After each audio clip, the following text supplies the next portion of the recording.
Misrdan Sharqiy Turkistonga qaytishga majbur bo'lgan Uyg'ur yosh Ilhom qari jazo lagerida qiyin qistoqqa uchrab hayotidan ayrildi.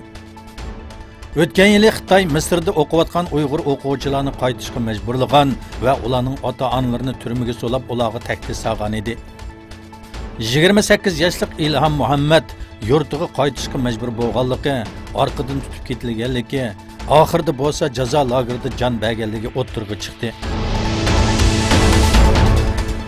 Rossiya Muftiylar Komitetining boshlig'i Tatar millatidan bo'lgan atalmış diniy olim Ravul G'aynuddin Sharqiy Turkiston musulmonlarga qarshi Xitoy va Rossiya tarafini elib, reallikka uyg'un bo'lmagan so'zlar orqali xiyonatini davomlashtirdi.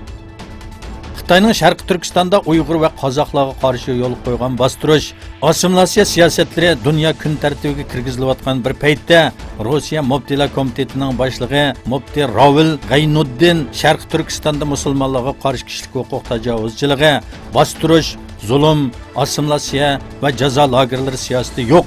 Sharqiy Turkistonda hamma kishi xotirjam yashayotdi. Aytilgan gap so'zlar yolg'on dedi. Amerika Qo'shma Shtatlarida Cumhuriyetçiler ve Demokratlar her iki partiyadan bo'lgan parlament a'zolari Prezident Trumpga chaqiriq qilib, Sharqiy Turkistondagi jazo lagerlari siyosati uchun Xitoyga tegishli inkos qaytarishni talab qildi.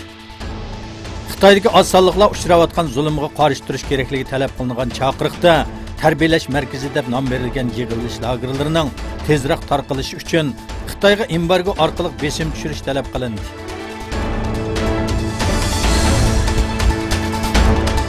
Qirg'izistonning Bishkek shahrida yashaydigan Uyg'ur qizi Shahrizod Xalilova xalqaro taylandcha chamboshchilik musobaqasida 4-qitim chempionlikka erishdi.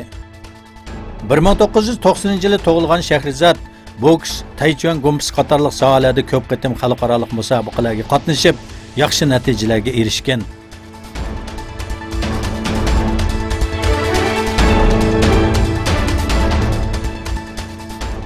Amerika prezidenti Donald Trumpning agar jurnalist Xoshiqchining g'oyib bo'lishining orqasida Saudiya Arabistonining qo'li bo'lib qolsa, ig'ir jazolanganligi haqidagi bayonotiga qarshi Riyod doiralari ikki davlat munosabatiga foydasiz har qanday bir qadam ilinsa, buningga qarshi tadbir qo'llanganligini aytdi.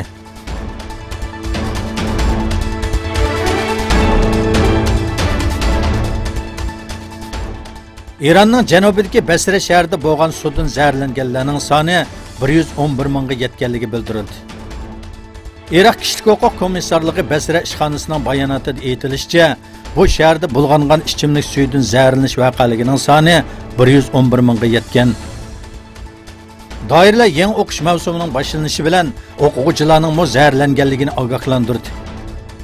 Hamda mazkur va yerlik hukumatlarni bu vaqtda jiddiy harakatga o'tishga chaqirdi.